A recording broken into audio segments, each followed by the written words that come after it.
Ujian promosi untuk mencapai gelar doktor dalam bidang ilmu hukum bagi Saudara Naswar dengan judul disertasi Rekonstruksi Fungsi Anggaran Dewan Perwakilan Rakyat Daerah untuk mewujudkan konsistensi perencanaan dengan penganggaran. Rektor Universitas Hasanuddin dalam hal ini diwakili oleh Dekan Fakultas Hukum Universitas Hasanuddin, Profesor Dr. Farida Pati Tinggi SHM sebagai Ketua Sidang Terbuka Ujian Promosi Doktor, Promotor, Kopromotor, dan para penguji dipersilahkan untuk memasuki room meeting ujian terbuka promosi doktor dengan menggunakan audio visual selama ujian berlangsung.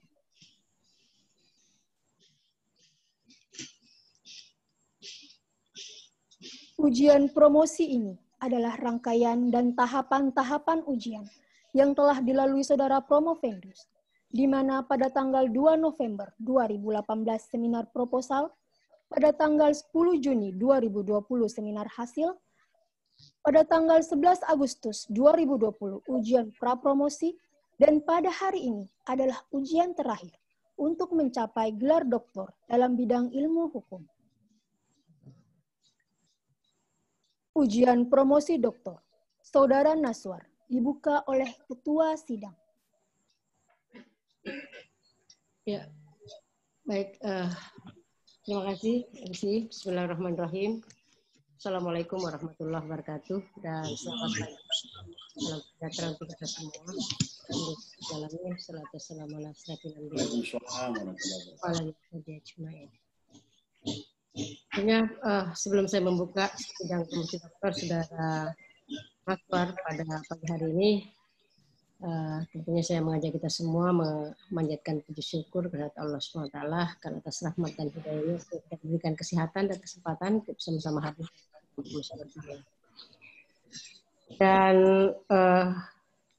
hari ini alhamdulillah dihadiri oleh, mungkin nanti akan masih banyak yang bergabung, 21 orang di room ini.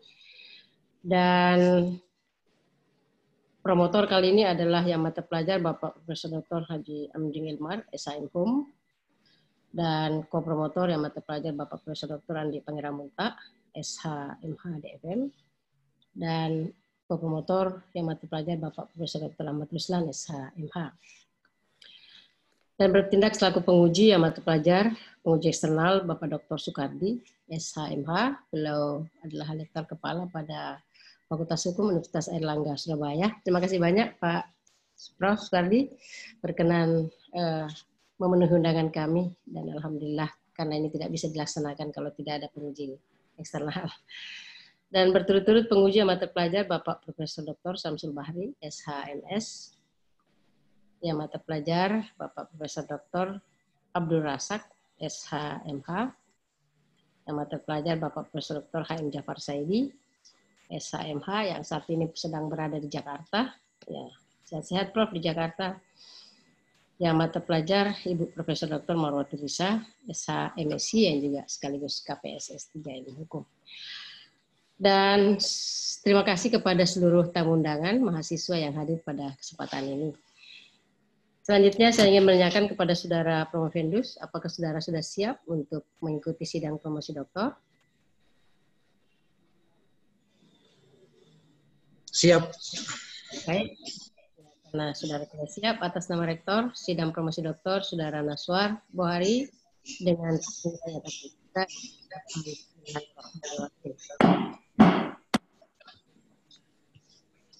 selanjutnya saya mengundang promotor untuk mengenalkan Promovendus. Dengan hormat saya mengundang pelajar Bapak Profesor Amin Ilmar. Silakan. Baik, Bismillahirrahmanirrahim. Assalamualaikum warahmatullahi wabarakatuh. Terima kasih kepada Ibu Pimpinan Sidang Promosi Doktor, Ibu Prof. Dr. Farida Pati Tinggi, yang saya hormati, para kopromotor, Prof. Andi Pangerang, Prof. Ahmad Ruslan, kemudian para penguji, Prof. Samsul Bahri, Prof. Jafar, Prof. Marwati, Pak Dr. Soekardi selaku penguji luar pada promosi ini. Perkenankan saya untuk membacakan daftar riwayat hidup Romo Bendus. Nama Naswar Bohari, sarjana hukum, magister hukum, tempat dan tanggal lahir Makassar 13 Februari tahun 1973, agama Islam, ayah Haji Bohari, sarjana hukum, magister sains, ibu Siti Jawahira Hafid, istri Alisa Ilyas, sarjana hukum, anak ada 5 orang, Taufikur Rahman, Muhammad Taufan, Muhaimin Abdillah, Putri Ramadhani, dan terakhir Muhammad Warsa Putra. Riwayat pendidikan, strata 1 pada Fakultas Hukum Universitas Hasanuddin Makassar, lulus tahun 1997, strata 2, magister diperoleh pada bidang ilmu hukum kenegaraan Universitas Padjadjaran Bandung, lulus tahun 2003. Pengalaman penelitian, ada banyak penelitian yang telah dilakukan, diantaranya standarisasi pelayanan publik, Bapeda Kota Makassar tahun 2006, sinkronisasi peraturan daerah Kota Makassar pada tahun 2007, pengkajian Perda Provinsi Sulawesi Selatan, Pemprov Sulawesi Selatan tahun 2007, harmonisasi peraturan perundang-undangan di bidang investasi, Lembaga Penelitian Unhas tahun 2008. Karya tulis ilmiah,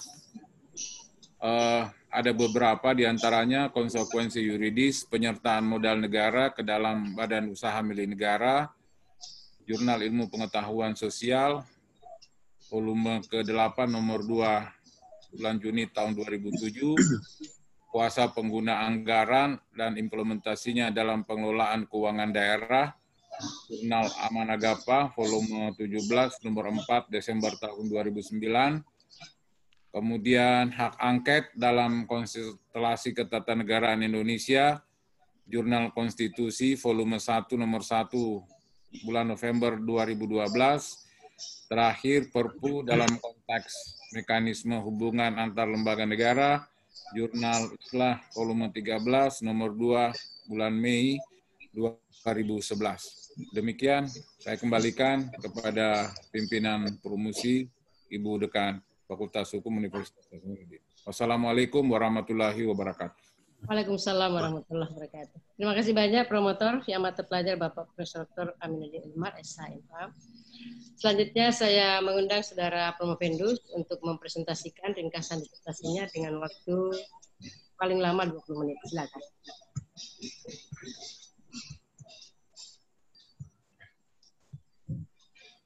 Terima kasih atas kesempatan yang diberikan. Assalamualaikum warahmatullahi wabarakatuh. Waalaikumsalam warahmatullahi wabarakatuh. Yang terhormat dan amat terpelajar Profesor Dr. Farida Patitinggi, SH MHum. Yang terhormat dan amat terpelajar Profesor Dr. Aminuddin Ilmar, SH MHum. Yang terhormat dan amat terpelajar Profesor Dr. Andi Pangeran Munta, SH MH DFM. Yang terhormat dan amat terpelajar Profesor Dr. Ahmad Ruslan, SH MHum. Yang terhormat dan amat terpelajar Profesor Dr. Samsul Bahri, SH MS. Yang terhormat Profesor Dr. Abdul Razak, SH MH. Yang terhormat dan amat terpelajar Profesor Dr. M. Jafar Saidi, SH MH. Dan yang terhormat Profesor Dr. Marwati Riza, SH MSI. Izinkan Promovendus menyampaikan PowerPoint terkait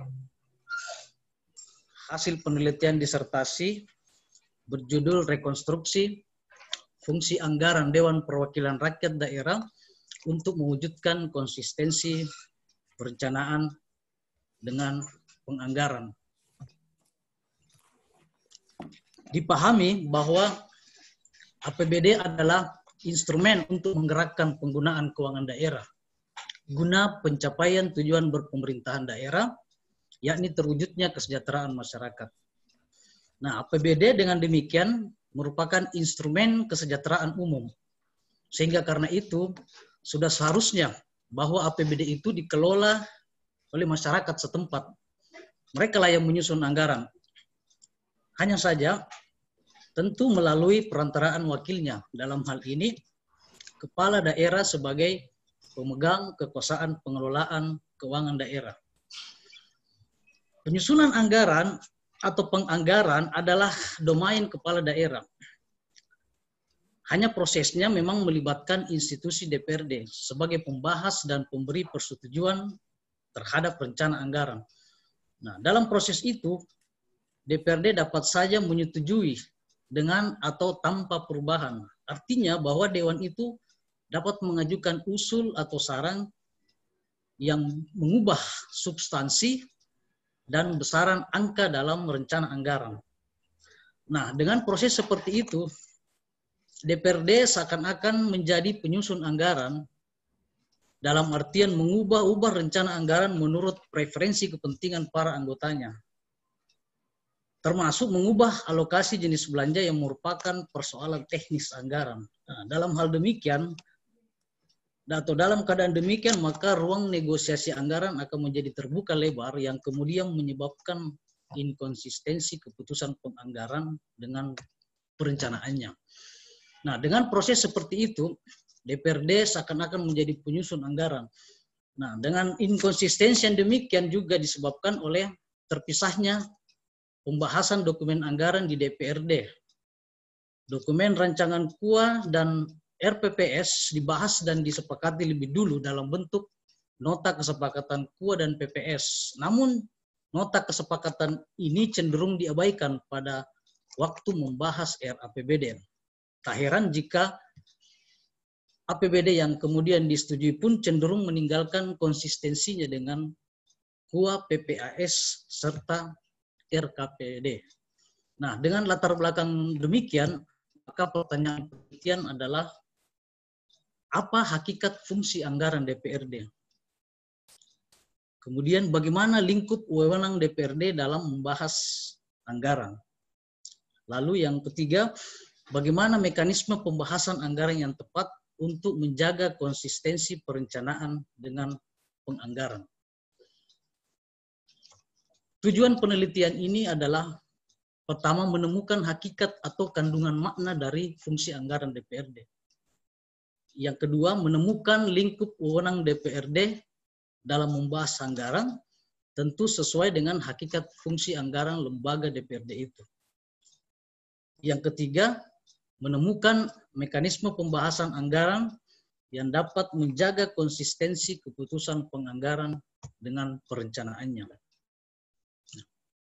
Hakikat fungsi anggaran DPRD, sebenarnya diketahui bahwa penyusunan anggaran atau penganggaran merupakan bagian dari kekuasaan pengelolaan keuangan daerah yang oleh Undang-Undang 23 tahun 2014 tentang pemerintahan daerah ditentukan sebagai wewenang kepala daerah.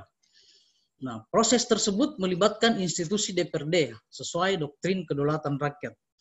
Keterlibatan lembaga DPRD itu merupakan checking atas wewenang kepala daerah menyusun anggaran dalam bentuk wewenang membahas termasuk menyetujui, menolak, ataupun menyetujui dengan perubahan-perubahan rencana anggaran. Pembahasan termasuk persetujuan ataupun penolakan anggaran oleh DPRD merupakan perwujudan ajaran pembatasan kekuasaan. Intinya bahwa DPRD mengawal proses penganggaran agar tidak melenceng dari tujuan mewujudkan kesejahteraan masyarakat, tentunya melalui ukuran konsistensi perencanaan dengan penganggaran. Dengan demikian, makna hukum fungsi anggaran DPRD adalah pengawasan anggaran atau pengawasan fiskal. Mengawasi pada waktu anggaran disusun. Nah, pengawasan oleh lembaga DPRD itu juga disebut pengawasan a priori atau pengawasan awal, pre-kontrol yang dibedakan dari pengawasan tengah berjalan, concurrent kontrol, dan pengawasan akhir, feedback kontrol yang a posterioris. Lingkup wewenang DPRD membahas anggaran mengikuti struktur anggaran ada 3. Yang pertama, pendapatan. Lingkup wewenang DPRD dari sisi pendapatan itu terkait dengan rasionalitas proyeksi pendapatan berdasarkan basis perhitungan yang terobjektifikasi. Setidaknya ada 4 basis perhitungan yang digunakan dalam menyusun proyeksi pendapatan. Pertama, kinerja atau realisasi pendapatan tahun-tahun sebelumnya. Yang kedua, proyeksi tahun berjalan, alokasi definitif tahun berjalan, ataupun alokasi sementara tahun anggaran yang direncanakan sesuai dengan pedoman APBD yang diterbitkan Mendagri setiap tahun. Kemudian dari sisi belanja, lingkup wewenang DPRD membahas anggaran terfokus pada kesesuaian program dan kegiatan dalam RPPAS dengan RKPD, termasuk dalam hal ini pemenuhan pendanaan belanja yang diamanatkan mandatory spending. Dari sisi pembiayaan, wewenang DPRD membahas anggaran terfokus pada sumber dan penggunaan pembiayaan dalam rangka menutup defisit dan membiayai pengeluaran pembiayaan khususnya yang menjadi kewajiban daerah. Mekanisme pembahasan anggaran yang diyakini tepat untuk mewujudkan konsistensi perencanaan ialah menyatukan pembahasan dokumen anggaran, dalam hal ini rancangan KUA, RPPAS, dan RAPBD dalam satu tahapan pembahasan. Nah, sehingga kemudian menghasilkan dokumen anggaran yang dituangkan dalam satu baju hukum perda tentang APBD, di mana KUA dan PPAS menjadi lampiran dari perda tersebut. Sebagai simpulan, hakikat fungsi anggaran DPRD adalah pengawasan, yaitu mengawasi penyusunan anggaran agar tidak melenceng dari rencana yang dibuat. Melalui fungsi anggaran, DPRD memastikan kerasionalan proyeksi pendapatan berdasarkan basis perhitungan yang terobjektivasi, kesesuaian program dan kegiatan dalam RPPAS dengan RKPD, serta sumber dan penggunaan pembiayaan untuk menutup defisit dan membiayai pengeluaran pembiayaan yang menjadi kewajiban daerah. Nah, mekanisme pembahasan yang tepat untuk menjaga perencanaan, konsistensi perencanaan dengan penganggaran ialah menyatukan pembahasan RKUA, RPPAS, dan RAPBD dalam satu tahapan pembahasan sehingga menghasilkan dokumen anggaran dalam sebuah perda tentang APBD. Penyatuan ini tidak hanya menghilangkan kontroversi kedudukan hukum nota kesepakatan KUA dan PPS sebagai acuan penyusunan APBD, tapi juga akan menyediakan pembahasan RKA SKPD yang menjadi kelemahan mekanisme saat ini karena menyebabkan berulangnya pembahasan program kegiatan per SKPD.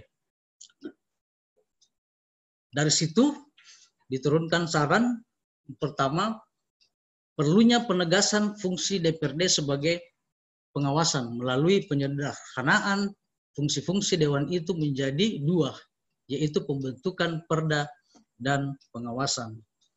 Kedua, perlu ketentuan yang melarang DPRD mengusulkan program kegiatan baru pada waktu pembahasan anggaran. Larangan ini menjadi dasar untuk menutup ruang negosiasi anggaran di rapat-rapat DPRD. Ketiga, perlu ketentuan pembahasan anggaran menitikberatkan kesesuaian antara RKUA, RPPAS, dan RAPBD dengan pembahasan anggaran dalam pembahasan anggaran di DPRD, sehingga lebih berfokus pada pengawalan konsistensi hasil perencanaan dalam proses penganggaran. Yang terakhir, mekanisme pembahasan anggaran di DPRD perlu direkonstruksi ulang pada konsepnya sebagai cara untuk menjaga konsistensi keputusan penganggaran dengan perencanaannya. Nah, berdasar konsep tersebut, maka perbaikan mekanisme pembahasan dilakukan dengan menyatukan pembahasan dokumen anggaran dalam satu tahapan persidangan. Demikian poin-poin penting dari penelitian disertasi ini. Terima kasih. Ya, baik Saudara Promovendus. Saudara sudah menyampaikan pokok-pokok disertasinya sangat lugas dan cepat ya. Alhamdulillah tidak terlalu bertele-tele panjang dan lebar. Baik, selanjutnya saya akan segera mempersilahkan tim penilai untuk menyampaikan sanggahan-sanggahannya. Namun sebelumnya saya perlu mengingatkan kepada seluruh tim penguji bahwa waktu untuk masing-masing penguji hanya 5 menit. Mudah-mudahan kita bisa memanfaatkannya dengan baik. Namun khusus untuk penguji eksternal kami tidak batasi, hanya minta menyesuaikan saja.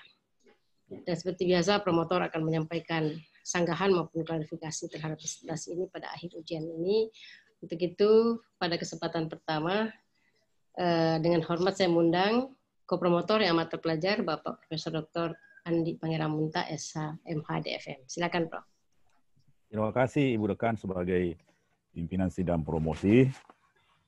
Para penguji, terutama promotor dan kopromotor lain, dan hadirin khususnya sejawat penguji eksternal yang saya hormati. Ini sudah sering sekali kami bertemu dan menguji saudara Promovendus. Maka pada kesempatan ini saya menuju inti dari disertasinya bahwa masalah besar yang ditemui oleh saudara Naswar sehingga perlu diteliti dan dicarikan solusi adalah tidak adanya konsistensi antara perencanaan dengan penganggaran. Kalau saya pelajari lebih jauh lagi, tidak adanya konsistensi tersebut karena pembahasan RKUA, RPPAS, dan RAPBD itu tidak dijalankan dalam satu tahapan pembahasan.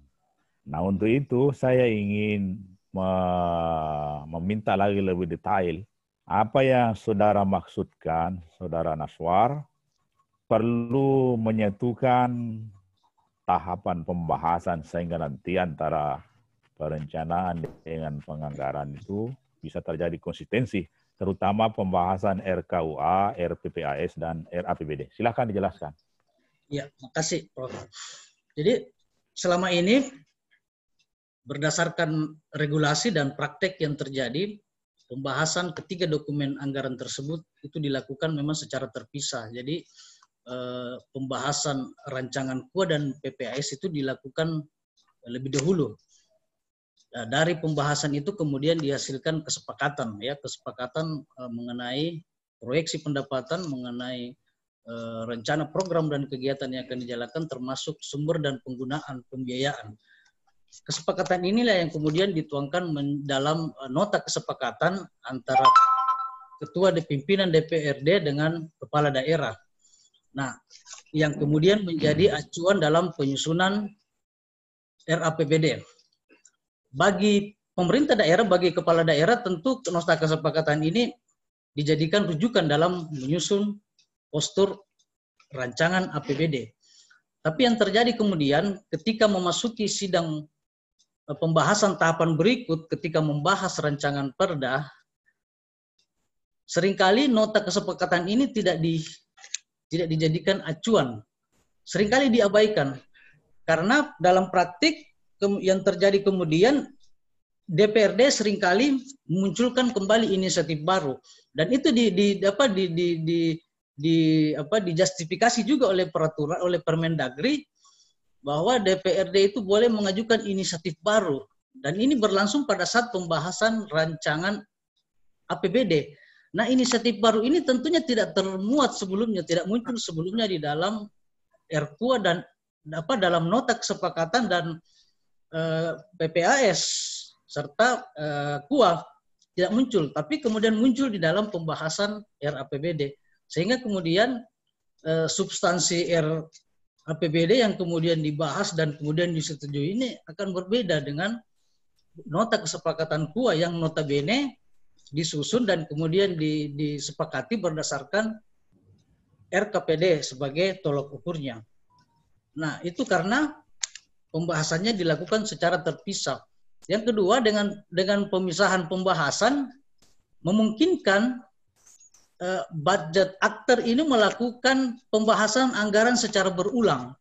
Jadi apa yang telah dicapai, disepakati pada saat pembahasan KUA dan PPAS itu dibahas kembali pada tahapan pembahasan RAPBD. Karena dibahas kembali, potensi untuk menghasilkan kesepakatan-kesepakatan baru yang berbeda dari kesepakatan sebelumnya itu sangat terbuka, dan itu sering terjadi, sehingga kemudian yang terjadi kemudian bahwa substansi RAPBD yang disepakati itu akan berbeda dengan kesepakatan KUA PPS yang sudah dicapai sebelumnya, dengan dalil bahwa kesepakatan itu bisa diubah sepanjang disepakati bersama. Ini problemnya. Jadi DPRD dan kepala daerah itu seakan bersepakat untuk tidak menjadikan kesepakatan nota kesepakatan KUA dan PPS itu sebagai acuan dalam penyusunan RAPBD, seperti itu. Sehingga itu halo Pak Naswar, ya, itu Permendagrinya memungkinkan, memang itu dimungkinkan. Memungkinkan inisiatif baru, dan itu ya. Ya, terus? Ya, memungkinkan inisiatif baru. Ini Permendagri tentang pedoman penyusunan APBD. Di dalam Permendagri tentang pedoman perencanaan itu juga dimungkinkan, tapi dengan batasan, dengan syarat bahwa terjadi perubahan kebijakan di tingkat pusat setelah RKPD ditetapkan.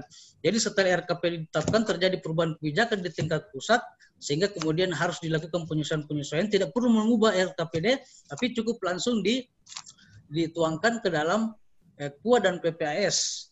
Tapi dengan batasan seperti itu, atau misalnya terjadi keadaan darurat atau keadaan luar biasa, boleh mengajukan inisiatif baru yang kemudian harus disepakati oleh kedua budget aktor tersebut. Tapi di luar itu sebenarnya Permendagri tentang pedoman penyusunan rencana pembangunan itu tidak memungkinkan, tapi justru oleh Permendagri tentang pedoman penyusunan APBD memungkinkan untuk memunculkan inisiatif baru. Sehingga inilah yang saya sudah clear ya dengar.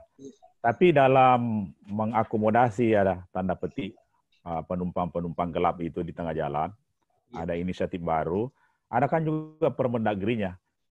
Menurut Permendagri itu ada 3 skala prioritas, itu ada 1, 2, 3. Apakah ini inisiatif-inisiatif baru itu bisa menerobos ke prioritas 1, 2, atau 3? Silahkan dijelaskan. Iya, masalahnya karena Permendagri pedoman penyusunan APBD itu tidak memberikan batasan, rambu-rambu seperti itu. Jadi semacam belangko kosong seperti itulah, sehingga ya apa saja yang menurut preferensi kepentingan anggota DPRD itu dianggap penting, dianggap prioritas, dianggap mencerminkan aspirasi masyarakat, ya itulah yang diajukan. Ya. Baik, sudah jelas. Jadi sudah ada sebetulnya Permendagri itu bahwa yang bisa diakomodasi kan ada 3 level prioritas itu ya. Pertama itu yang berkenaan dengan pelayanan umum, yang kedua ya, dan yang ketiga misalnya bansos dan sebagainya. Barangkali ini memang tidak diperhatikan sehingga semua diakomodasi sehingga menjadi kesepakatan baru ya. Sama juga dalam membuat undang-undang atau perda, kadang-kadang naskah akademiknya itu yang menjadi pengikat semua itu dilupakan karena adanya aspirasi-aspirasi baru di tengah jalan ya. Saya kira demikian ya. Jadi Pak Nasr ini menguasai betul apa yang dia tulis ya. Saya apresiasi itu karena kutipan-kutipannya, rujukan-rujukannya sangat bagus sekali. Saya sangat hormati dan apresiasi. Terima kasih Ibu Dekan. Saya kembalikan. Assalamualaikum warahmatullahi wabarakatuh. Waalaikumsalam warahmatullahi wabarakatuh. Terima kasih banyak Prof. Kopromotor yang mata pelajar Bapak Profesor Dr. Andi Pangeramulta, SH, MH, DFM. Banyak apresiasi, ya alhamdulillah ya, harus lebih bagus dari yang lain karena beliau ahlinya gitu ya. Selanjutnya dengan hormat saya mengundang kopromotor yang mata pelajar Bapak Profesor Dr. Ahmad Ruslan, SH, MH. Silakan Prof. Assalamualaikum warahmatullahi wabarakatuh. Waalaikumsalam. Terima kasih pimpinan sidang, Profesor Dr. Farida Patiti SIMOM, promotor Prof. Dr. Aminuddin Ilmar SIMOM, Pak Profesor Dr. Andi Pangeramulta SH, MHDFM, Pak Dr. Supardi, Pengurus Senal, yang saya hormati, yang saya banggakan, Prof. Samsul Bahri, Prof. Dr. Abdul Razak, Prof. Dr. M. Jafar Saidi, SMA yang amat terpelajar, Profesor Dr. Marwati Nisa, SIMSI, hadirin, dan terkhusus kepada saudara Promopendus. Saya mengapresiasi disertasi dari Promopendus ya, Pak Naswar ini, karena memang sudah lama menjadi pengajar keuangan negara. Nah, sebagai kopromotor sudah banyak hal-hal yang sering didiskusikan. Jadi saya bisa mengkonfirmasi saja ada dua hal. Yang pertama, ada kaitan juga dengan yang sudah ditanyakan tadi. Tapi ini tentang konsistensi ya. Perencanaan dan penganggaran. Kita ketahui bersama bahwa secara normatif perencanaan ini kan ada 3 level nih. Ada RPJP namanya, yaitu yang 20 tahunan. Ada RPJM yang menjadi bertolak dari kampanye-kampanye pimpinan daerah yang akan menjadi kepala daerah ya, termasuk presiden juga sebenarnya. Kemudian dari situ dibagi 5 lagi menjadi RAPBD. Nah, apakah Dewan ini selama ini sudah DPD ya? Maksud saya begini, jangan-jangan tambahan-tambahan yang tadi dikatakan tambahan-tambahan program itu yang tidak ada di KUA. Jangan-jangan dalam rangka konsistensi perencanaan ini. Karena kalau tidak konsisten antara RPJP, RPJM, dan RAPBD, ini kan suatu masalah juga. Sehingga bisa menjadi tidak jelas ke arah mana sebenarnya daerah ini akan berjalan. Nah itu kira-kira bagaimana itu Pak? Silakan. Ya, makasih Prof. Jadi benar adanya bahwa tahapan perencanaan itu kemudian menghasilkan 3 dokumen rencana dari perspektif waktu jangka panjang 20 tahun, menengah 5 tahun, dan tahunan yang kita sebut RKPD. Jadi ketiganya itu saling terkait, saling mengacu. RPJPD itu menjadi rujukan dalam penyusunan RPJM yang merefleksikan visi misi kepala daerah. Nah, yang menarik di dalam RPJMD itu sudah dicantumkan indikasi program kegiatan ya yang menjadi prioritas dalam visi misi kepala daerah yang terpilih. Seperti itu, dan itulah yang kemudian dijadikan rujukan bagi kepala daerah itu sendiri dalam menyusun RKPD untuk jangka waktu 1 tahun. Jadi memang RKPD itu tidak boleh melenceng dari RPJMD. Nah, adakah mekanisme yang bisa memastikan bahwa produk RKPD yang dihasilkan itu tidak melenceng dari RPJMD? Selama ini memang belum ada, Prof. Belum ada mekanisme yang khusus ya yang disediakan bagi DPRD. Makanya di dalam disertasi ini saya mengidealkan pada saat penyusunan atau dalam tahap penyusunan rancangan awal RKPD, seharusnya atau semestinya DPRD diberi ruang uji kesesuaian, uji konsistensi RKPD terhadap RPJMD. Ya, itu dilakukan sebelum RKPD itu final atau sudah dituangkan dalam bentuk peraturan kepala daerah. Sayangnya itu tidak ada. Sehingga kemudian berjalan aja proses penyusunan itu sampai kemudian ditetapkan RKPD, lalu dilanjutkan dengan penyusunan anggaran, sehingga tidak menutup kemungkinan seperti dalam bayangan Prof akan terjadi perbedaan substansi antara RKPD dengan RPJMD karena memang tidak ada instrumen kontrol yang disediakan bagi DPRD untuk itu, sehingga Promofendus ya. Baik. Jadi sudah ada pikirannya untuk mencoba mencari konsistensinya gitu ya. Iya. Baik, saya kira bagus sekali. Saya melangkah ke yang kedua. Ini kan kalau saya tidak salah dengar tadi, fungsi DPRD yang diidealkan ini sisa 2 ya. Iya. Sistem pengawasan dan Pembentukan legislasi. perda. Ya. Ya. Jadi fungsi persetujuannya atau yang sering disebut fungsi anggaran itu sudah tidak ada secara khusus. Ini kan dalam konsep yang kita kenal selama ini kan 3 nih. Kalau hak budget itu diterjemahkan persetujuannya, concern istilahnya. Ada ahli yang mengatakan begitu ya. Kemudian ada legislasi dan pengawasan gitu. Sisa 2. Bagaimana kira-kira ini? Mengapa landasan pikirnya kenapa bisa sampai ke sana? Singkat aja. Ini kan konfirmasi aja sebenarnya. Iya, karena ini promosi. Ya, silakan. Ya, pengelompokan 3 fungsi DPRD ini mengesankan bahwa ketiganya memang dibedakan secara tajam. Perda ya, pembentukan perda ya adalah wewenang ganda atau joint authority kepala daerah dan DPRD. Kemudian pengawasan dipahami pengawasan yang terkait dengan pelaksanaan anggaran, pelaksanaan perda. Sehingga kemudian fungsi anggaran itu dipahami sebagai fungsi yang dibayangkan sama atau identik dengan fungsi penyusunan anggaran yang ada pada kepala daerah. Nah, ini ada kesalahkaprahan seperti itu karena menurut Promovendus ini turut andil dipicu oleh perumusan 3 fungsi ini secara tajam, pembedaan secara tajam. Padahal sebenarnya fungsi anggaran itu adalah pengawasan.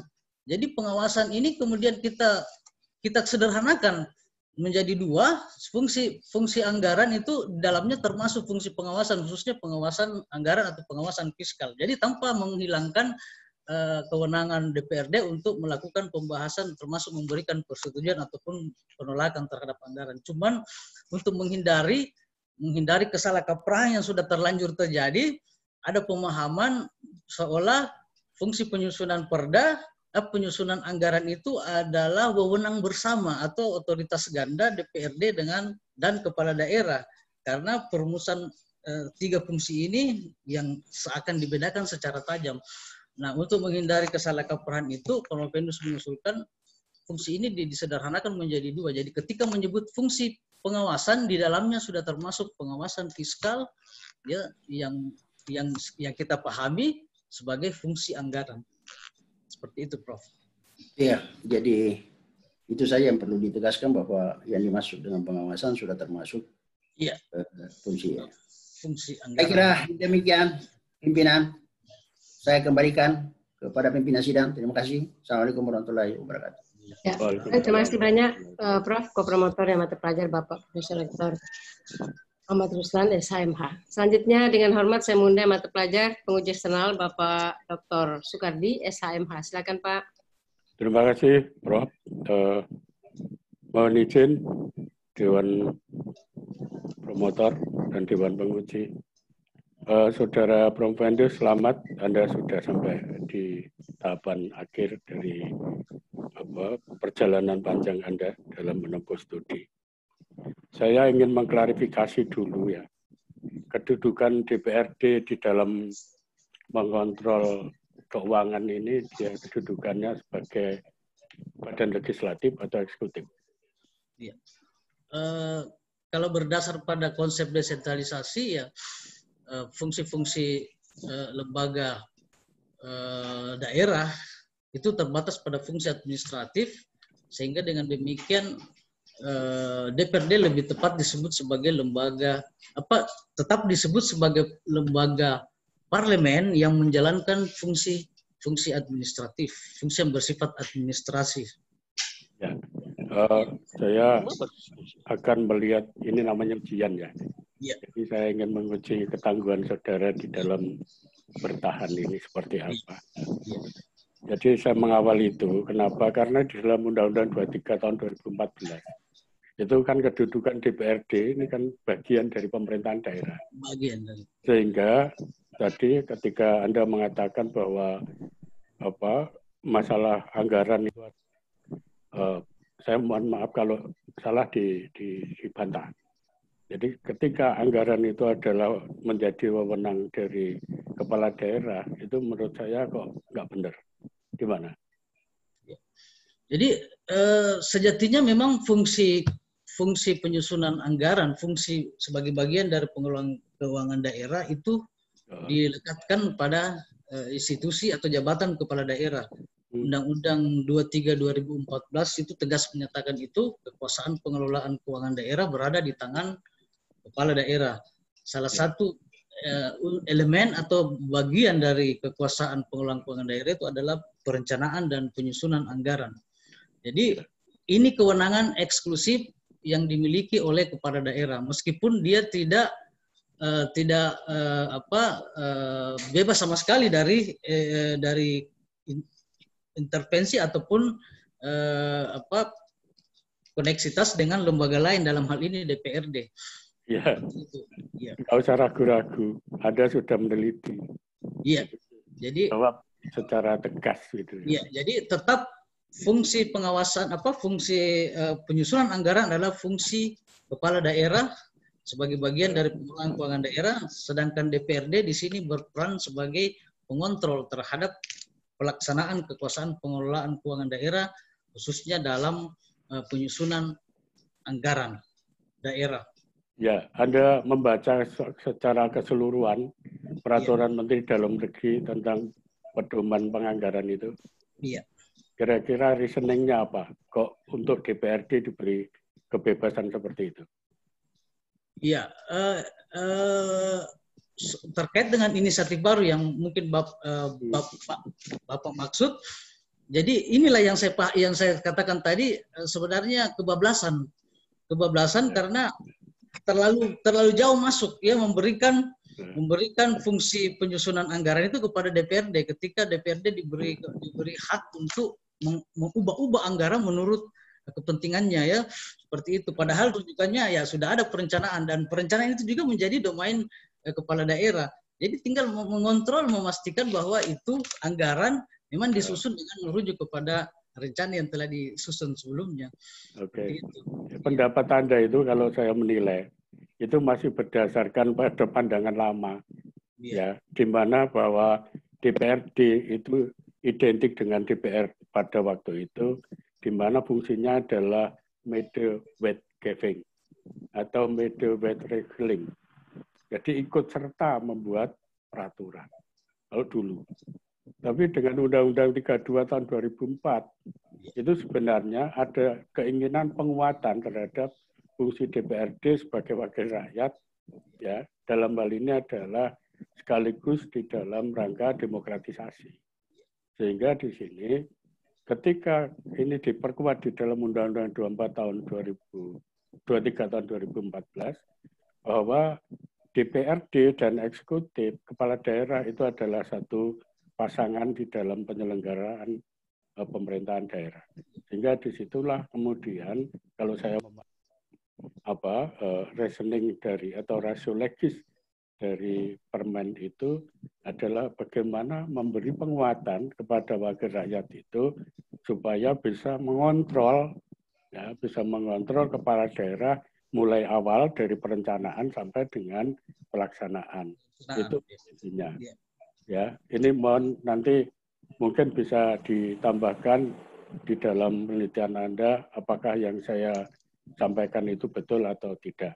Tapi saya tetap menurut saya apa yang diupayakan di dalam Undang-Undang 23 maupun di dalam permen yang baru itu adalah dalam rangka penguatan tadi supaya kepala daerah itu tidak dominan di dalam penyelenggaraan negara. Ya, saya pernah menangani satu perkara itu ada kepala daerah yang menggunakan APBD itu untuk membayar lawyernya ketika dia belum menjadi kepala daerah. Seperti itu, ya. Jadi ini penegasan. Anda perlu lagi, apakah yang saya katakan ini Anda bantah? Monggo. Ya, jadi saya sepakat bahwa dalam rangka penguatan atau memperluas demokratisasi, DPR diberi peran yang lebih kuat, yaitu sebagai pengontrol anggaran, pengontrol dalam proses penyusunan anggaran tanpa menjadikan DPRD itu sebagai penyusun anggaran. Jadi tetap dalam fungsi kontrol, jadi bukan sebagai penyusun anggaran.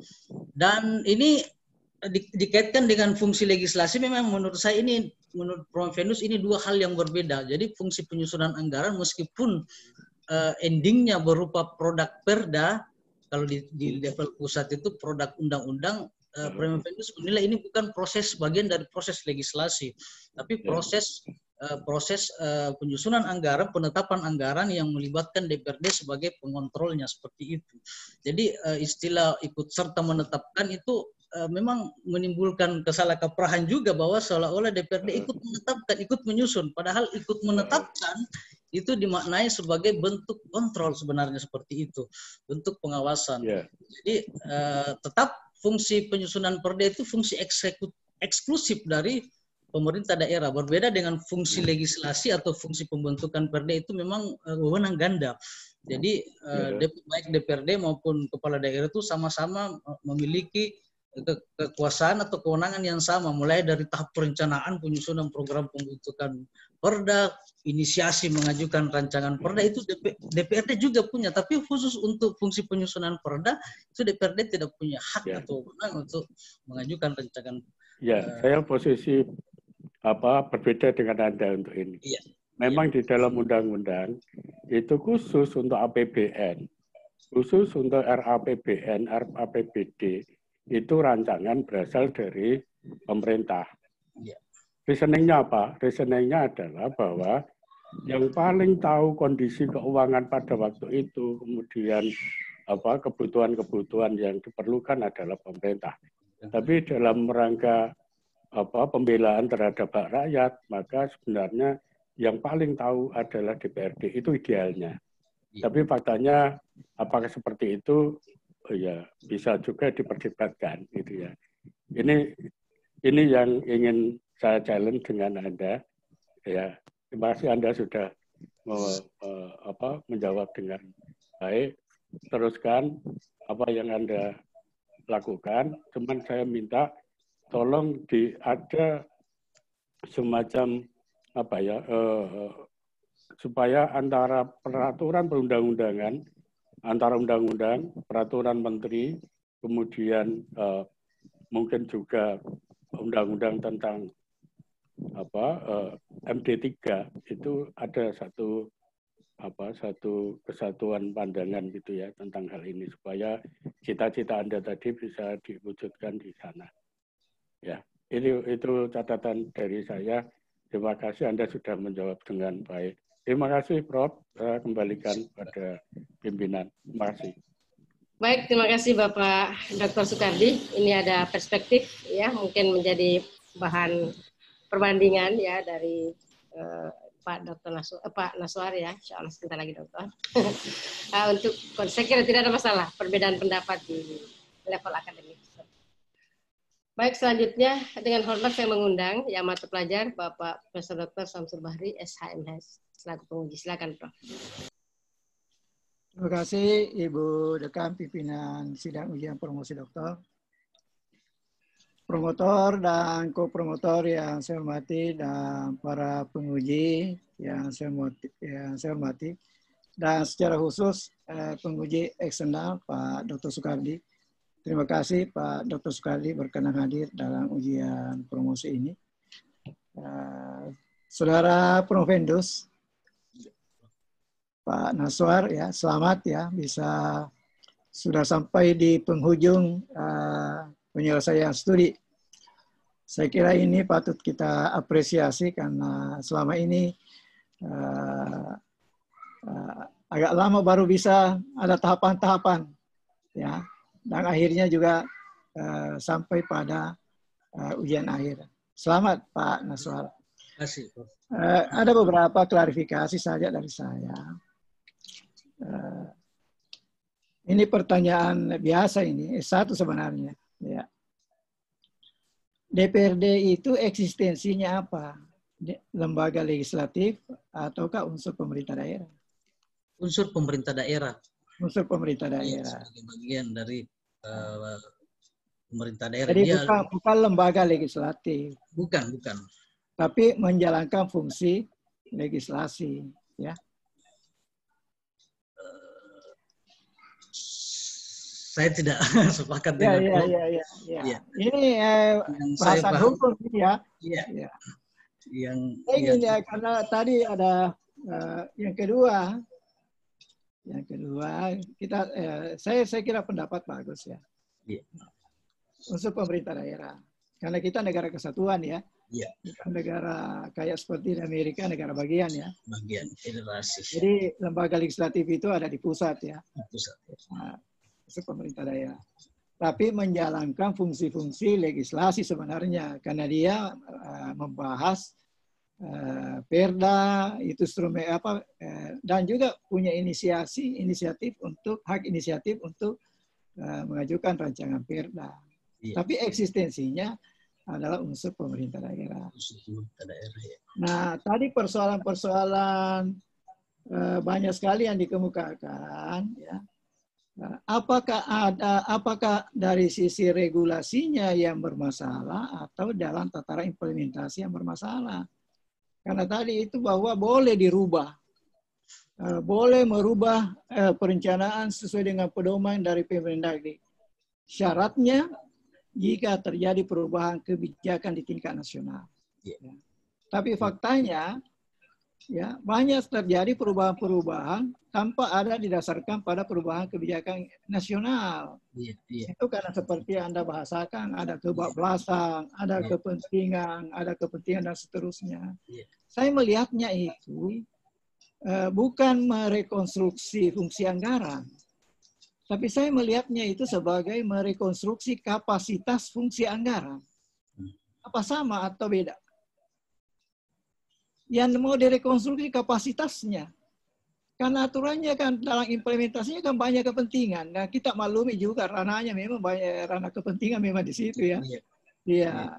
Jadi selain memang mungkin barangkali perlu direkonstruksi fungsi anggaran dalam konteks ini, tetapi juga barangkali yang paling penting juga adalah merekonstruksi kapasitasnya.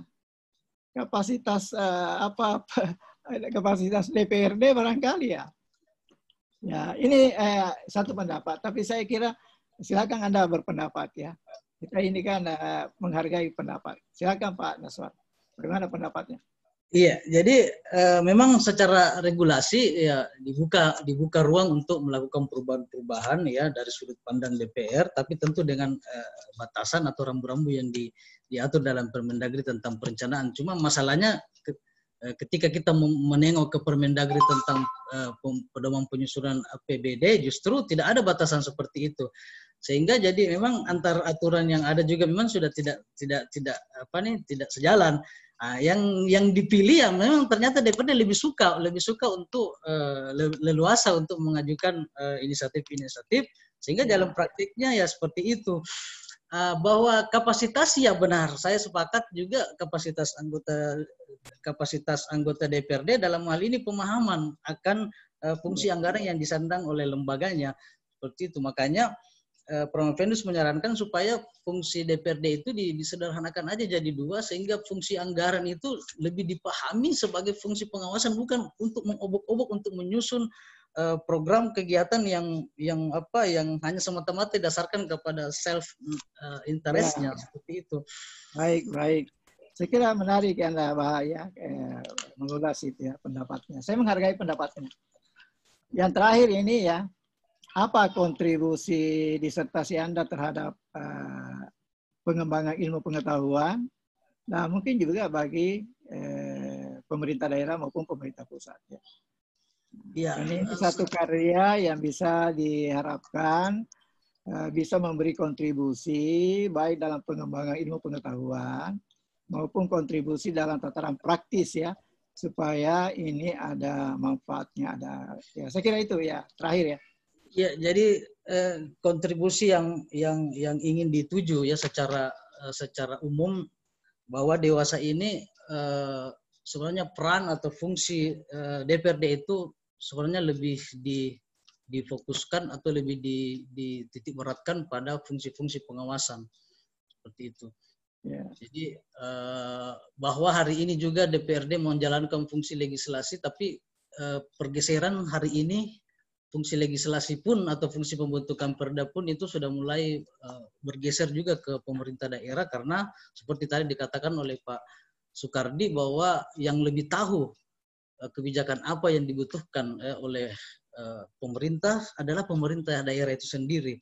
Jadi sehingga DPRD itu lebih difokuskan pada fungsi pengendalian, fungsi kontrol seperti itu. Makanya baik. Saya kira bagus ya ulasannya. Tapi yang paling tahu tentang dinamika dan kebutuhan masyarakat itu kan DPRD juga ya. Ya, saya kira itu hanya ya. Terima kasih. Selamat Pak Maswar. Terima kasih. Saya mengapresiasi pandangan-pandangannya yang sangat kritis ya. Saya kira demikian Ibu Dekan atas kesempatan ini. Dan terima kasih. Assalamualaikum warahmatullahi wabarakatuh. Waalaikumsalam warahmatullahi wabarakatuh. Terima kasih banyak, Prof. Sudah banyak sekali perspektif juga disampaikan, luar biasa. Selanjutnya dengan hormat saya mengundang mata pelajar Bapak Profesor Dr. Abdul Razak, SHMH. Silakan, Prof.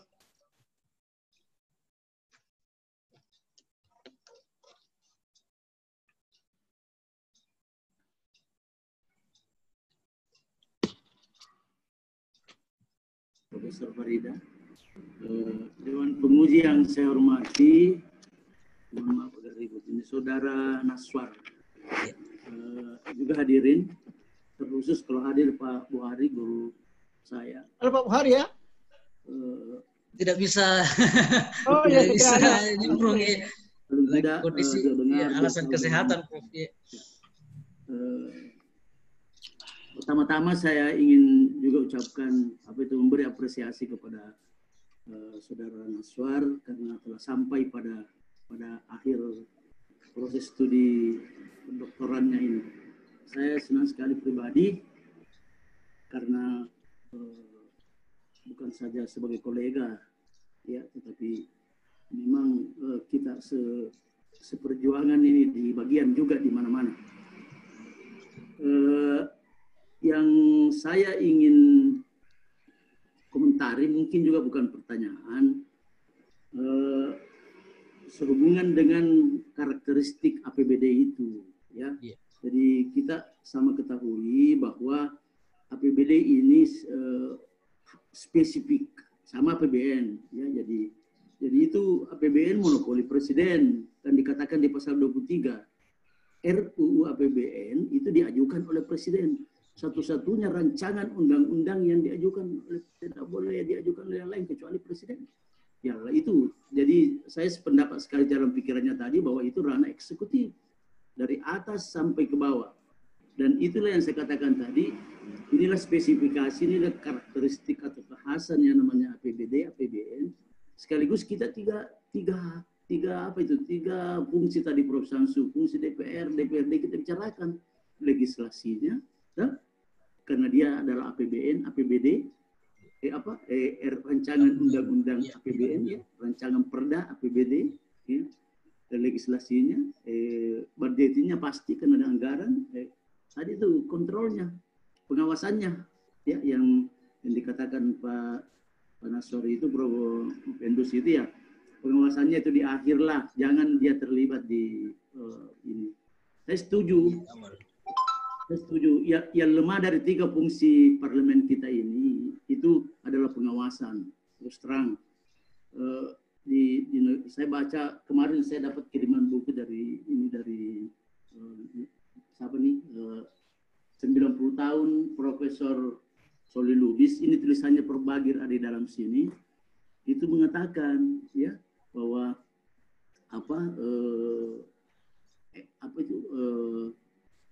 konsekuensi negara kesatuan itu, maka dengan demikian daerah itu adalah pelaksanaan saja, eksekutif saja, tidak ada parlemen. Ya, makanya tadi saya katakan ya, itu di sarannya itu Pak Naswar kata parlemen sedikit itu saya itu menduga itu menggoda itu bahwa parlemen itu disetarakan dengan DPRD. Jadi itu anunya, kelemahannya kita punya DPRD, DPR itu di pengawasan, ya. Sehingga kalau perlu memang ini diperkuat kalau menurut saya di pengawasan. Legislasinya ya oke, tetapi pengawasannya. Kalau negara baju, Probagir tulis ini di Belanda ini pengawasan itu dilakukan yang terkuat itu di parlemen. Bayangkan ya, pengawasan itu terkuat di parlemen. Dia tidak lakukan pengawasan sendiri, fungsi kontrol itu, tapi dia gunakan investigasi, menggunakan lembaga swadaya masyarakat, lembaga-lembaga independen untuk melakukan pengawasan. Sehingga demikian, saya setuju sekali kalau memang dikatakan ini pengawasan diperkuat, apalagi di daerah. Daerah itu kalau ikut tadi pandangannya Prof. Bagir, tidak, ini administratif saja, semua di daerah ini administratif saja, ya administratif saja. Jadi sehingga apa yang Pak Nasor pikirkan itu saya dukung betul itu, bahwa parlemen itu harus fungsi pengawasan yang kuat.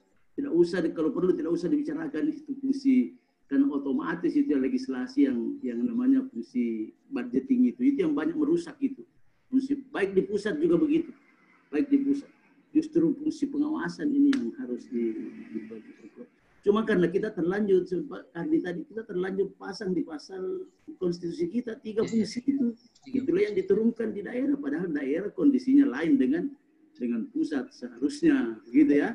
Nah, daerah kepala negara kesatuan ini ya itu tadi administratif. Dan apa khasnya lagi ini APBN itu dalam pasal Undang-Undang Dasar kita dikatakan ya, jika rancangan undang-undang ini bisa kan ditolak, ini bisa tidak diterima, satu-satunya ini yang disediakan ini anunya perangkatnya, gunakan anggaran yang lalu, kan begitu. Ya, jadi biar ditolak tidak ada masalah, tidak ada apa-apa, karena tidak ada rancangan undang-undang begitu. Ya, kalau rancangan undang-undang satu-satunya ini rancangan undang, coba dikatakan begitu di Undang-Undang Dasar. Kalau tidak diterima, ditolak, maka gunakan anggaran yang lain. Tidak ada masalah, jalan saja. Ya. Nah, jadi itu memang spesifik saya ingin katakan, beri apresiasi temuan saudara ini, dan saya dari dulu juga mengatakan bahwa yang namanya pemerintah daerah itu lebih kuat kepada eksekutif saya, karena ini konsekuensi negara kesatuan. Sekitar apresiasi saya, dan sekali lagi selamat kepada saudara dari penemuan ini. Dan cuma satu itu tadi saran saya, yang ada kata parlemen itu di saran, ya. Jadi kalau bisa dipertimbangkan apakah dipasang DPRD saja atau apa, jangan pakai parlemen, karena parlemen itu kalau dari harfiah ya memang wakil rakyat, menyuarakan suara rakyat. Tetapi kan bukan saja DPRD, ada DPD, ada DPR, ya begitu ya, namanya parlemen. Jadi supaya sederhana, jangan seakan-akan parlemen itu DPRD ya, sebutkan saja. Itu saran saja ya, dipertimbangkan. Terima kasih Dekan, Ketua atas kesempatan. Assalamualaikum warahmatullahi wabarakatuh. Waalaikumsalam warahmatullahi wabarakatuh. Terima kasih banyak yang mata pelajar Bapak Profesor Dr. Abdul Razak, SHMH. Luar biasa banyak perspektif juga yang disampaikan ke Saudara Promovendus. Selanjutnya dengan hormat saya mengundang yang mata pelajar Bapak Profesor Dr. HM Jafar Saidi, SHMH, langsung dari Hotel Borobudur. Silakan Prof.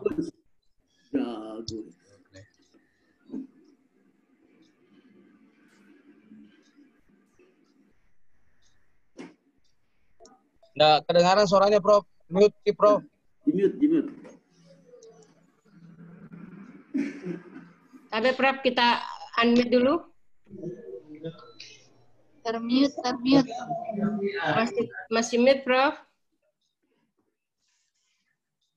Tabe, Prof. Jafar. Pak Naswar? Ya, siap, Prof. Oke, Pak Naswar.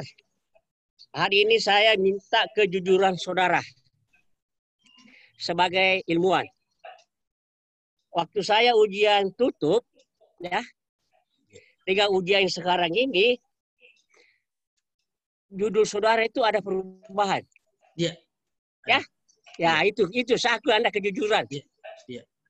Ada perubahan. Iya, perubahan redaksi ya? judul.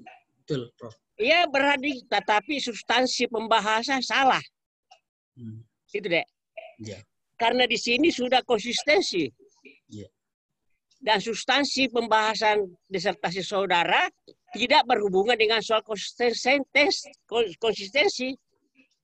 Tidak berhubungan lagi. hanya berhubungan pada ujian tutup. Karena Anda mengubah judul, berarti substansi bab 4 itu berubah. Berubah deh. Di sini kesalahan saudara. Saudara tidak memperhatikan bahayanya. Judul saudara ubah, tetapi pembahasan tidak berubah. Gitu deh. Itu bahayanya. Jadi ini saya ingatkan, ya, bahwa saudara itu sebagai calon ilmuwan itu harus konsisten. Jangan ada semacam yang tidak benar mau ditampilkan. Gitu deh. Karena judul itu pada babak ujian tutup yang dipakai, sekarang ini ujian promosi, judul berubah, substansi bab 4 tidak berubah. Itu bahayanya deh. Itulah. Nah, itu. Jadi ini meskipun saya di Jakarta, saya baca di pesawat. Anda punya disertasi, karena saya dikirimkan oleh Ibu Eka. Ini deh, saya sekedar mengingatkan saudara sebagai pengajar hukum keuangan negara. Kalau saya pensiun nanti, ya mungkin saudara sebagai penanggung jawab. Kalau saya pensiun. Gini deh, di dalam pembahasan rancangan APBD atau APBE, ya, itu ada 2 teori hukum yang menyatu. Ada 2. Pada saat eksekutif menyusun perencanaan anggaran, itu menunjukkan bahwa negara menganut teori negara hukum. Nah, ya, negara hukum. Nah, teori kedaulatan negara hukum.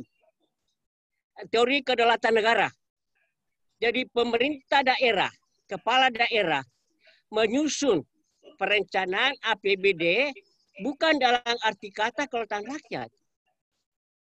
Dia adalah kedaulatan negara. Karena daerah itu bagian dari negara. Ingat itu deh. Nantilah setelah masuk ke lembaga DPRD, baru bergabunglah teori negara kedaulatan rakyat. Akhirnya nanti keluar menjadi kedaulatan rakyat. Saya ingatkan itu. Saya kasih contoh. Coba lihat Anda punya disertasi. Pada halaman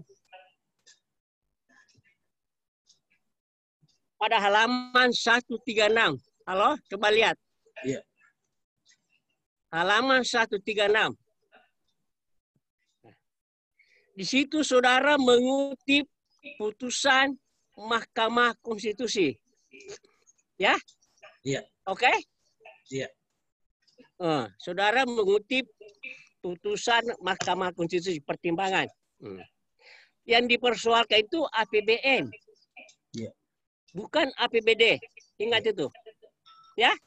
Yeah. Makanya waktu ujian tutup itu saya tanyakan, mana putusan Mahkamah Konstitusi yang saudara kutip. Ini APBN.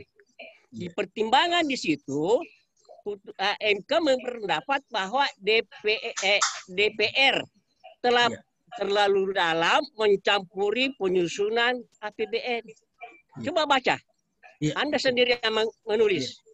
Jadi kalau kita berpatokan pada putusan Mahkamah Konstitusi dibawa ke masalah APBD, berarti DPRD itu sudah jauh juga ke dalam mencampuri urusan penyusunan perencanaan.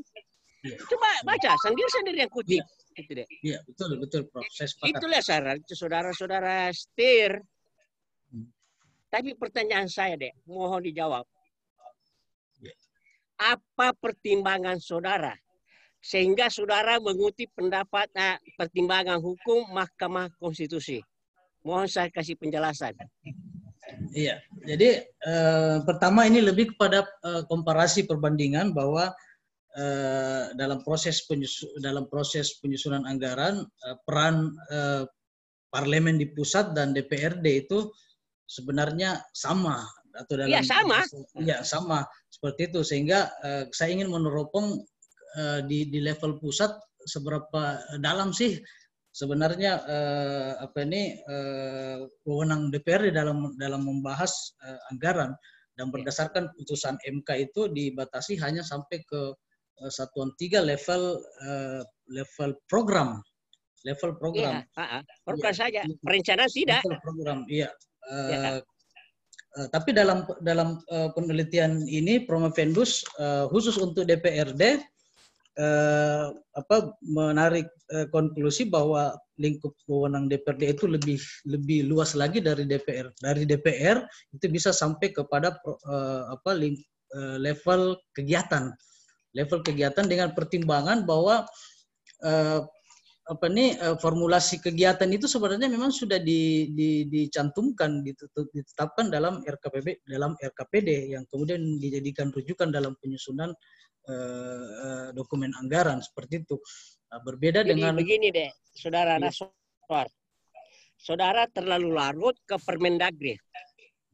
Saudara terlalu larut ke Permendagri. Permendagri itu adalah peraturan yang lebih rendah daripada undang-undang. Iya. Jadi tidak selalu substansi Permendagri itu benar. Disinilah peranan saudara sebagai ilmuwan menguji apakah Permendagri itu substansinya bersesuaian dengan undang-undang pemerintah daerah atau tidak. Saudara hanya menelan dan menulis begitu saja tanpa melihat apakah itu benar atau salah. Itu kesalahan saudara. Coba dikasih ulasan saya. Iya, di dalam undang-undang pemerintahan daerah sendiri sama sekali tidak menyinggung, ya, sama sekali tidak menyinggung soal batas lingkup kewenangan DPRD, sama sekali tidak. Iya, sama sekali. Kemudian justru petunjuk mengenai batas kewenangan DPRD itu bisa memang kita jumpai di produk Permendagri, tapi dalam undang-undang di sini salahnya deh Anda. Tidak ada. Masalahnya tidak ada ya. Halo. Iya. Tidak ada peraturan yang memberi kewenangan kepada Permendagri untuk mengatur kewenangan DPRD. Tidak ada. Itu yang saudara harus tunjukkan. Tidak ada. Coba di mana peraturan mengatur bahwa DPRD boleh mengatur itu sebelum ada Permendagri. Tidak ada kan? Tidak ada. Jadi saudara hanya menelan peraturan Permendagri ya sebagai suatu keabsahan. Saudara harus menguji apakah Permendagri itu benar atau salah. Gitu, dan ditelan. Gitu, karena ini adalah peraturan yang lebih rendah daripada undang-undang. Gitu. Apa gunanya saudara belajar hierarki perundang-undangan? Gitu deh. Ya, silakan. Menurut Promovendus, ya sejauh ini substansi Permendagri yang jadikan rujukan dalam penulisan disertasi ini tidak bertentangan, ya, tidak tidak bertentangan, tapi tidak ada analisis di dalam disertasi saudara, tidak ada. Justru analisis itulah ya. Tidak ada. Saya baca di pesawat, tidak ada. Jadi tidak usah buat banyak cerita, tidak ada. Yang terakhir, pertanyaan saya, benarkah DPRD itu adalah unsur pemerintah daerah? Iya, benar. Benar. Iya. Di pasal berapa dalam undang-undang pemerintahan daerah? Unsur pemerintahan daerah. Ya, bukan unsur pemerintah daerah, beda kan? Iya, beda unsur pemerintahan daerah. Beda unsur pemerintahan. Ya, maaf kalau beda, saya kan? Mendengar salah. Ya, unsur pemerintahan daerah. Itu yang benar, bukan unsur pemerintah daerah. Iya, Ingat itu. Bukan sama sekali, ya. Iya.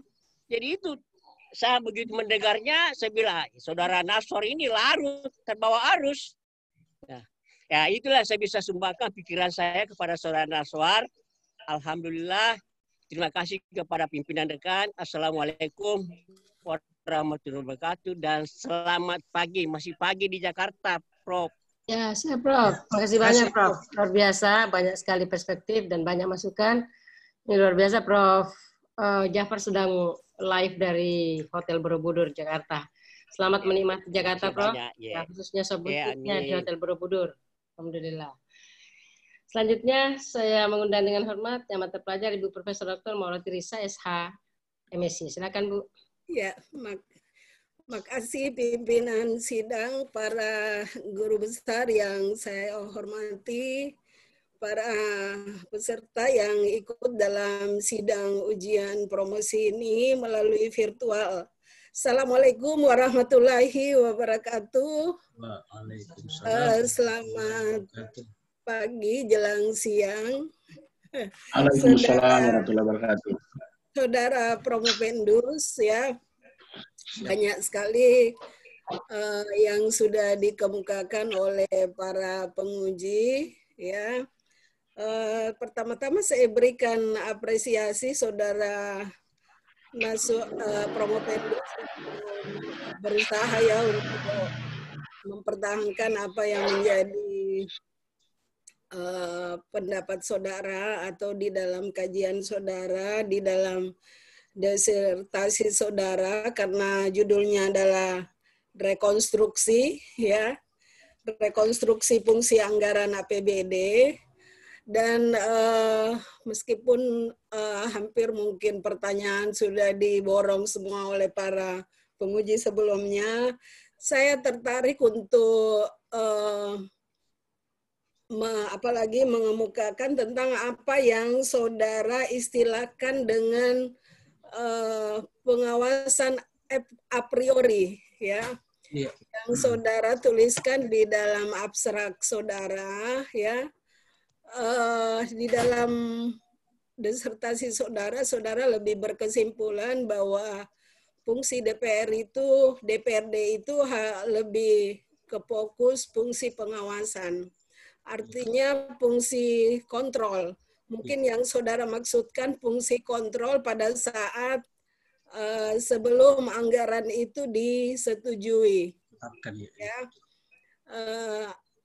Hanya saja di dalam disertasi saudara mestinya banyak mengemukakan kalau dia adalah pada fungsi pengawasan sebelum keputusan diambil.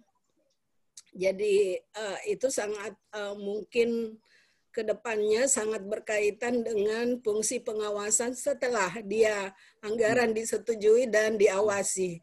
Jadi mestinya terkait di situ konsistensinya gitu ya. Oke. Oleh karena itu saya pengen tahu dari apa yang saudara maksudkan dengan istilah baru ini a priori. Ini kan baru bagi orang lain ya. Mungkin baru bagi pendapat-pendapat lain. Saya tidak tahu di mana dasar-dasar teoritis atau konsep sebelumnya yang saudara jadikan rujukan. Mungkin ini memang temuan baru, istilah baru buat saudara.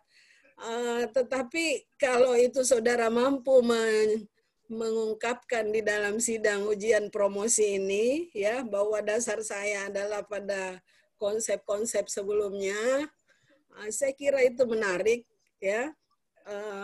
Itu pertanyaan pertama saya. Kemudian pertanyaan kedua, ketika saudara menyatakan bahwa pasal 20 ayat 3 dari Undang-Undang Nomor 17 tahun 2009 tentang keuangan negara ini, saudara jadikan rujukan bahwa ini adalah penyebabnya, sehingga DPR kelihatannya mengambil banyak porsi-porsi ini, sehingga semuanya menjadi buyar antara rencana anggaran yang sudah disusun dengan rencana kegiatan pemerintah, ya, di masa mendata. Ini bisa bergeser.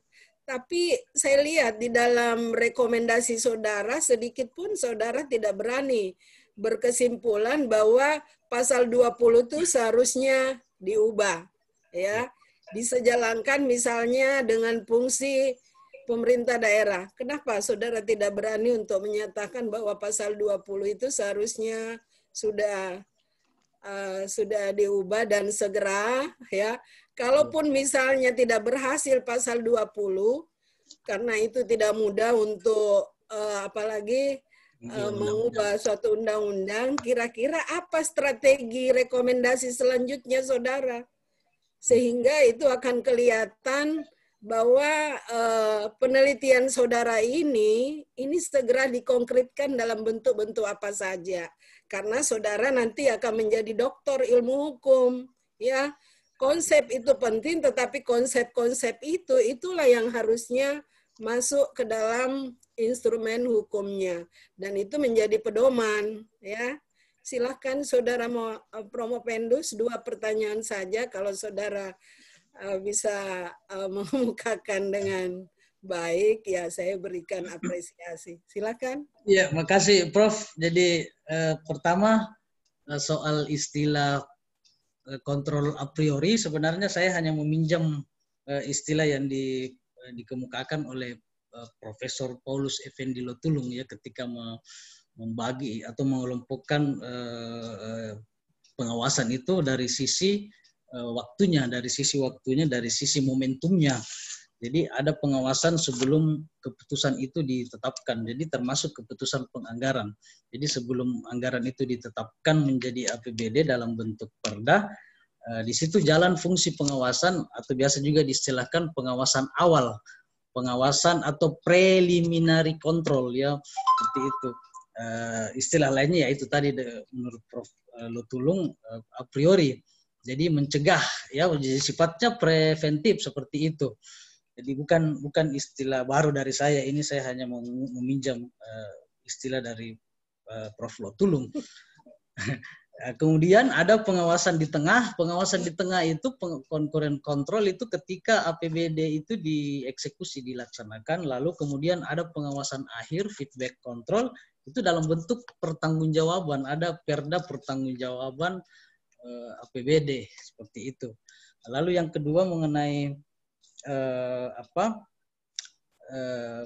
terkait ketentuan Undang-Undang 17/2003 tentang keuangan negara.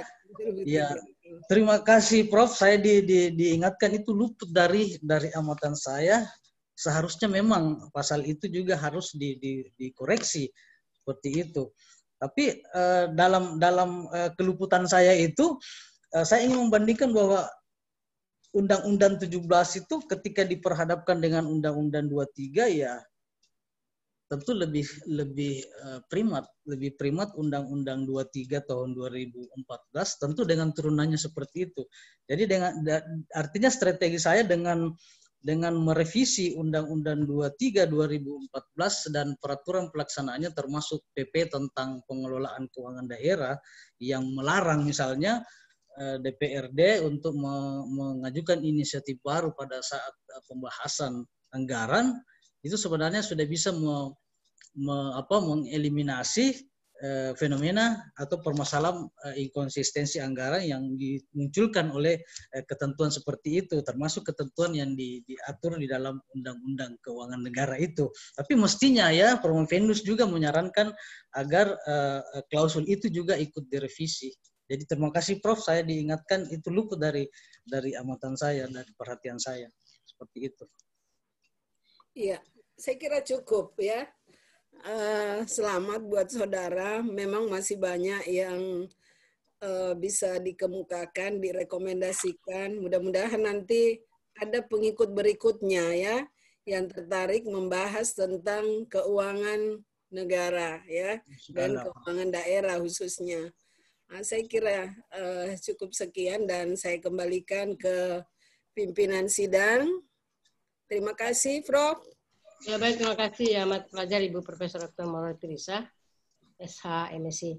Selanjutnya saya mengundang promotor untuk memberikan sanggahan maupun klarifikasi terhadap disertasi ini. Silakan Prof.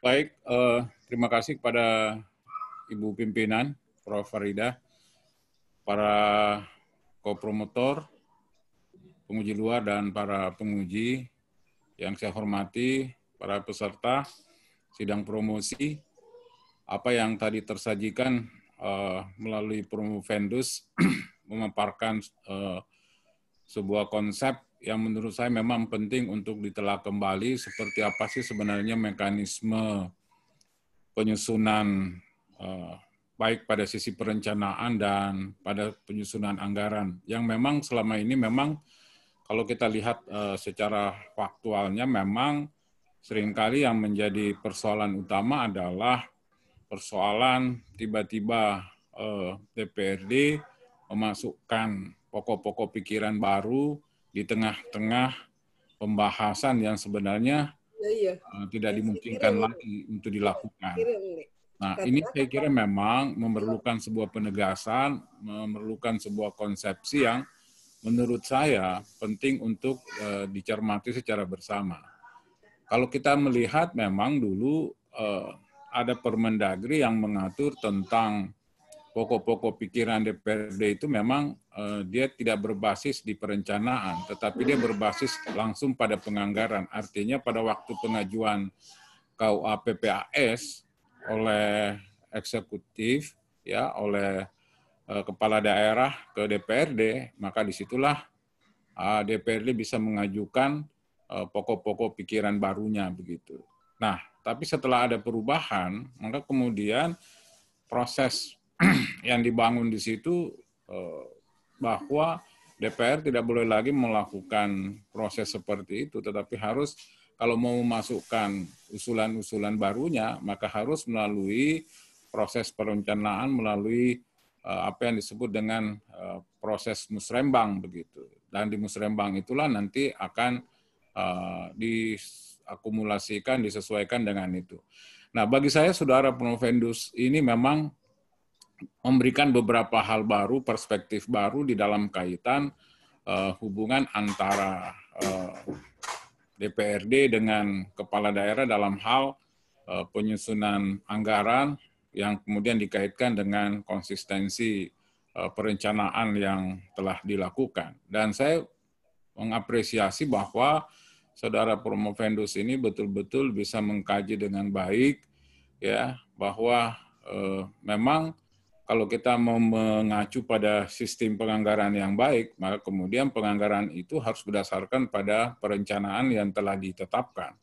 Itulah yang kemudian tadi disebutkan oleh para penguji, dimasukkan di dalam apa yang disebut dengan RKPD, Rencana Kerja Pemerintah Daerah yang bersumber pada RPJMD.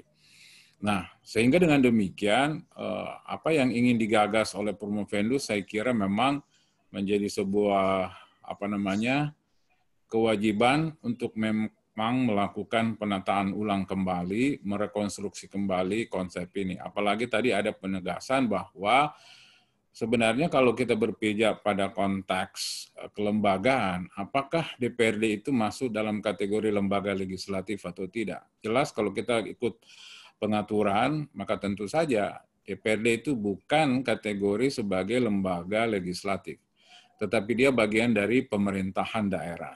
Sebagai bagian dari pemerintahan daerah, ya tentu saja bersama-sama dengan pemerintah daerah, kepala daerah beserta perangkat-perangkatnya memang menyelenggarakan pemerintahan. Tapi ada juga unsur spesifik yang ingin ditekankan, bahwa kepada DPRD itu diberikan fungsi-fungsi legislatif. Nah, inilah yang menurut saya mungkin selama ini tidak terjabarkan dengan baik. Sejauh mana pelaksanaan fungsi-fungsi legislatif yang diberikan kepada DPRD, apakah harus sama betul sejalan dengan fungsi-fungsi legislasi atau legislatif yang ada di DPR pusat begitu. Nah, ini memang menurut saya perlu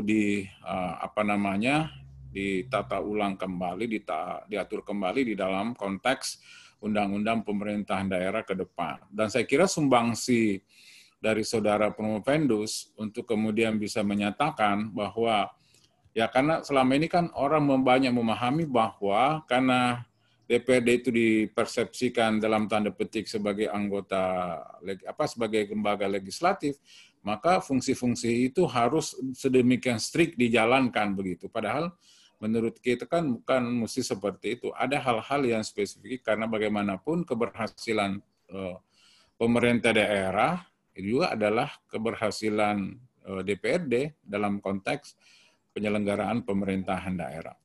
Nah, saya kira apa yang digagas oleh Promovendus, saya kira memberi satu pemahaman baru bahwa memang perlu penataan kembali norma-norma yang ada sekaitan dengan baik pada proses perencanaan maupun pada proses penganggaran yang kemudian menjadi ujung dari penetapan APBD di dalam proses penyelenggaraan pemerintahan daerah.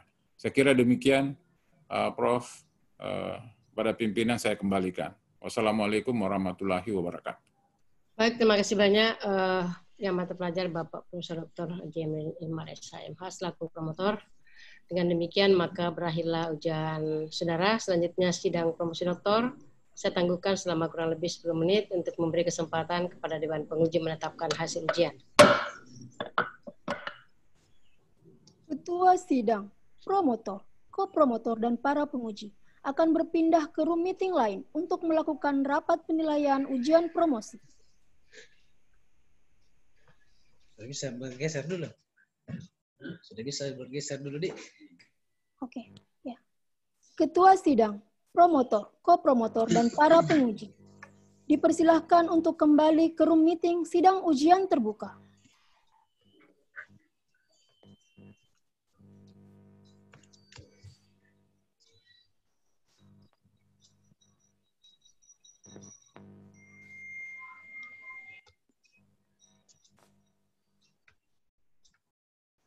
Sidang ujian promosi doktor dibuka kembali oleh Ketua Sidang. Ya, baik, sidang promosi doktor saya buka kembali. Pembacaan yudisium oleh Ketua Sidang. Ya, baik, saya akan membacakan yudisium atas nama rektor yang saya hormati, tim promotor, tim penguji, dan Bapak Ibu tamu undangan yang saya muliakan, dan saudara promovendus. Bismillahirrahmanirrahim. Yudisium. Sidang terbuka ujian promosi doktor Universitas Hasanuddin serta promotor, kopromotor, dan penguji dalam rangka ujian promosi untuk mencapai gelar doktor dalam bidang ilmu hukum bagi saudara Naswar. Setelah mempertimbangkan jawaban-jawaban atas segala pertanyaan dan sanggahan yang dikemukakan oleh promotor, kopromotor, dan penguji, dengan ini menyatakan bahwa saudara Naswar dinyatakan lulus dengan predikat sangat memuaskan. Indeks prestasi saudara 3,98 dengan nilai disertasi adalah A. Dengan demikian, mulai hari ini, Jumat, tanggal 4 September 2020, pada pukul 10.56 waktu Indonesia bagian tengah, saudara Naswar berhak memakai gelar doktor dalam bidang ilmu hukum. Semoga ilmu yang dimiliki dapat dimanfaatkan bagi kepentingan umat manusia. Amin. Makassar, 4 September 2020, atas nama Rektor, Ketua Sidang, Profesor Dr. Farida Patiting, SHM, Promotor, Profesor Dr. Amding Ilmar, SHM. Hasil yudisium Dr. Naswar SHMH akan diserahkan oleh bagian akademik program Doktor Ilmu Hukum setelah sidang ujian promosi selesai.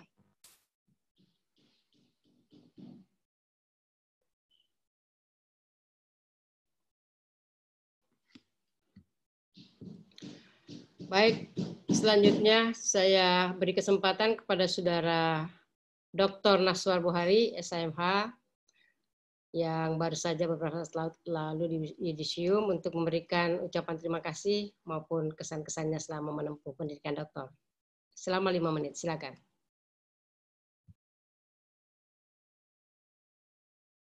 Masih mute. Silakan, unmute dulu. Ya. Makasih. Alhamdulillah, pertama-tama saya ingin menyampaikan terima kasih yang sebesar-besarnya kepada terutama tim promotor dan tim penguji atas bimbingan, dukungan, arahannya kepada promovendus sehingga hari ini promovendus bisa meraih gelar tertinggi di dunia akademik Doktor Ilmu Hukum. Gelar ini tentunya sebuah tanggung jawab, ya. Mudah-mudahan promovendus saya bisa mengemban tanggung jawab itu, bisa mengemban amanah itu dengan baik. Iya, sebagai seorang Muslim, tentu keputusan hari ini adalah sebuah takdir yang sudah tercatat jauh sebelum promovendus hadirkan di muka bumi ini. Dan itu saya syukuri. Dan semakin menyadarkan saya sebagai seorang hamba, mudah-mudahan takdir ini saya bisa emban ya dengan baik. Terima kasih kepada Prof. Farida Patitinge selaku dekan dan pimpinan sidang promosi doktor hari ini. Terima kasih atas dukungannya, atas izin yang diberikan kepada saya sehingga saya bisa mengarungi samudra ilmu pengetahuan ini. Saya kira itu aja yang bisa saya sampaikan. Terima kasih. Assalamualaikum warahmatullahi wabarakatuh. Waalaikumsalam warahmatullahi wabarakatuh. Baik, selanjutnya saya mengundang promotor untuk memberikan pesan-pesan khusus kepada yang mata pelajar Dr. Naswar Bohari, SHMH. Dengan hormat disilakan. Baik, terima kasih kepada pimpinan sidang, Ibu Dekan. Pertama-tama saya mengucapkan terima kasih kepada pimpinan Ibu Dekan yang telah memberikan amanah kepada saya selaku promotor dan juga ko-promotor, kepada Prof. Handi Pangeran, juga kepada Prof. Ahmad Ruslan bersama-sama membimbing pada Saudara Dr. Naswar Bohari yang baru saja tadi di yudisium. Ada dua beban yang memang saya harus tanggung untuk Saudara Naswar. Yang pertama, tanggung jawab selaku Ketua Departemen, bahwa Saudara Dr. Naswar Bohari itu adalah salah satu staf di Departemen Hukum Tata Negara dan menjadi tanggung jawab bagi saya selaku Ketua Departemen untuk kemudian bagaimana Saudara Dr. Naswar Bohari bisa menyelesaikan secepat mungkin tanggung jawab yang telah dibebankan. Yang kedua juga selaku promotor. Dan selaku promotor saya kira selama proses pembimbingan saya kira banyak hal yang kami diskusikan dan hal-hal baru apa yang menjadi konsepsi dasar di dalam hubungan kepemerintahan daerah yang tentu saja pada sisi kepentingan penyelenggaraan pemerintahan pada umumnya ini akan memberi dampak yang luar biasa terhadap konsep-konsep baru yang kita lahirkan, yang tentu saja kita berharap bahwa banyak pemikiran-pemikiran baru yang bisa dilahirkan sehingga kemudian ini bisa merubah paradigma pada sisi penyelenggaraan pemerintahan daerah itu sendiri. Yang tentu saja ya memang terjadi proses debat dan inilah proses ilmu yang harus ditempuh. Tidak ada satupun saya kira pendapat yang sempurna, selalu harus dibantah dan kemudian nanti akan memperoleh afirmasi dan akhirnya dilegitimasi di dalam proses keilmuan.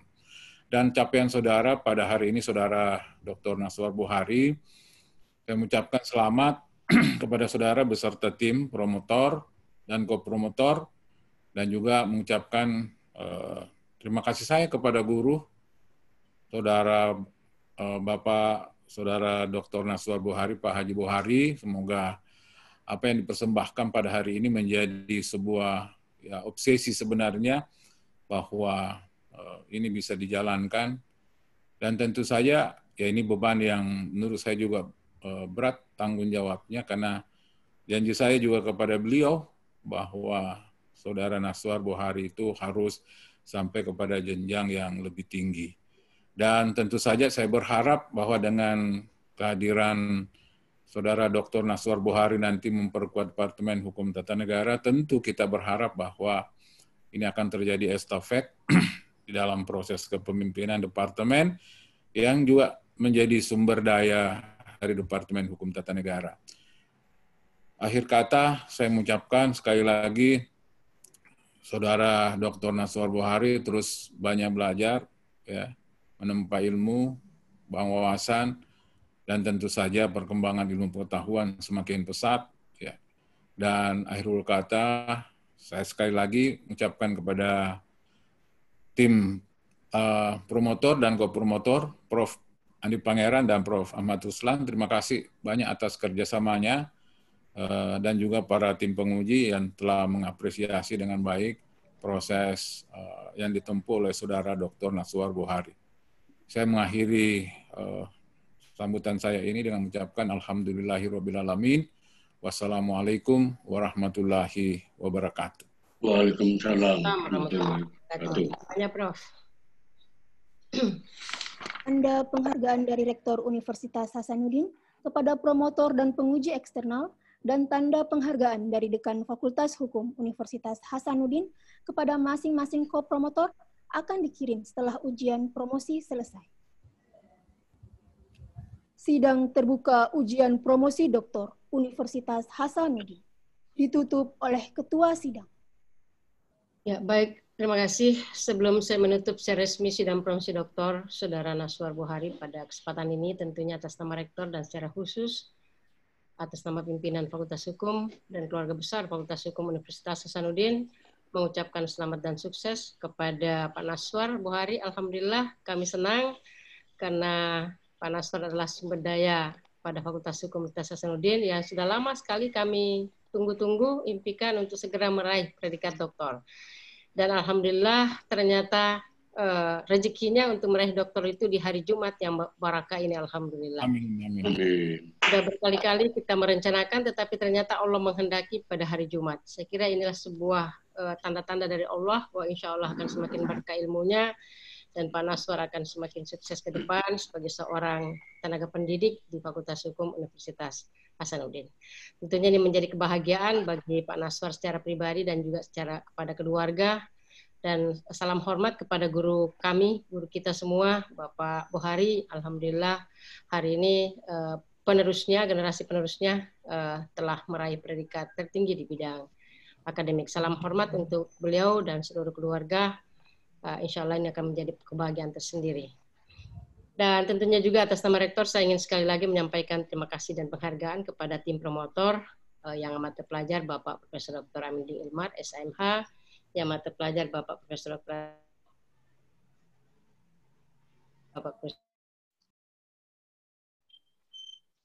Biasa telah kita hasilkan seorang doktor yang hebat pada hari ini, alhamdulillah. Dan secara khusus kami ingin menyampaikan terima kasih dan penghargaan tinggi kepada Bapak Dr. Sukardi, SMH. Matur nuwun sangat, Prof. Alhamdulillah, insyaallah kita akan nanti berjumpa pada event-event yang lain, kegiatan-kegiatan yang lain, dan promosi yang akan datang, insyaallah. Terima kasih selalu bersama dengan kami di dalam proses pendoktoran di program studi ilmu hukum S3 ilmu hukum Fakultas Hukum Universitas Hasanuddin. Sehat-sehat semua keluarga Prof di Surabaya. Amin. Fakultas Hukum Universitas Airlangga dan juga keluarga besar Bapak Sukardi, SMH. Matur nuwun sangat, Pak. Amin. Dan juga tentunya terima kasih dan penghargaan tinggi kepada seluruh tim penguji yang mata pelajar Bapak Profesor Dr. Samsul Bahri, SHMS, yang mata pelajar Bapak Profesor Dr. Abdul Razak, SHMH. Tadi saya foto khusus beliau karena jenggotnya sangat menarik, makin putih. Luar biasa. Saya sudah potong, Prof. Dan mata pelajar Bapak Profesor Dr. Haim Jafar Saidi, SHMH, masih monitor, Prof, dari Hotel Borobudur. Ya, mungkin sudah makan sop buntut ini. Yang mata pelajar Ibu Profesor Dr. Marwit Risa, SHMSI, yang juga KPSS 3 yang terus mengawal proses pendoktoran di Fakultas Hukum UNHAS ini dengan baik, alhamdulillah. Tentunya juga saya ingin menyampaikan terima kasih dan penghargaan pada seluruh panitia yang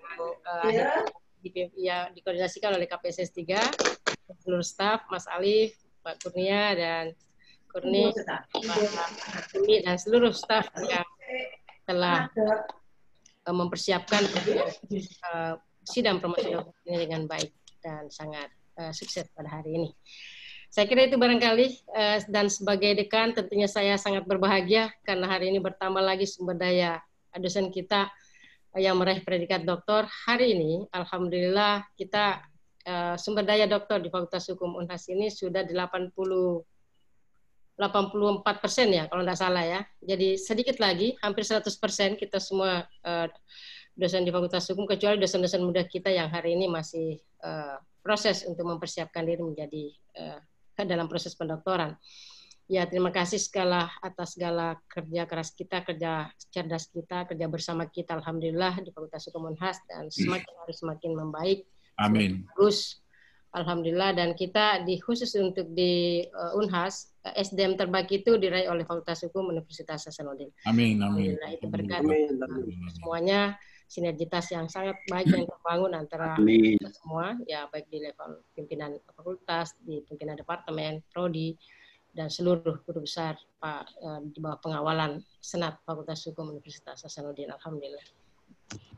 Saya kira itu barangkali yang dapat saya sampaikan. Selamat sekali lagi. Insya Allah ilmunya berkah di hari Jumat yang berkah ini. Saya juga ingin memberikan pantun-pantun ini. Ada 4 pantun saya sudah bikin. Ya, masih ada waktu sedikit untuk saya berikan hadiah untuk Pak Dokter baru kita dan juga seluruh tim. Rasa bahagia memulai hari di hari Jumat nan berseri.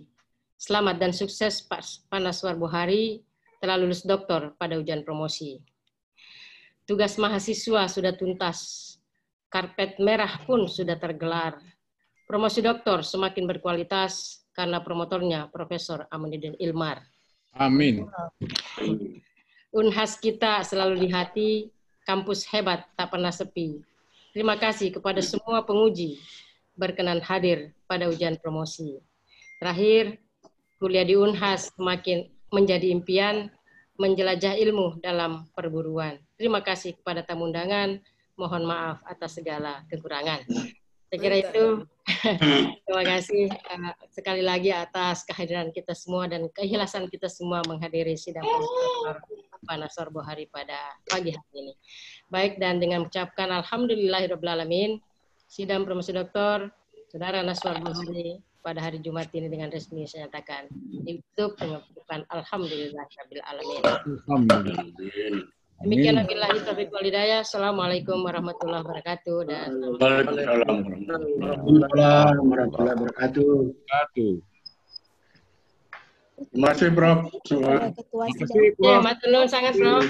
Ya. Sampai jumpa lagi.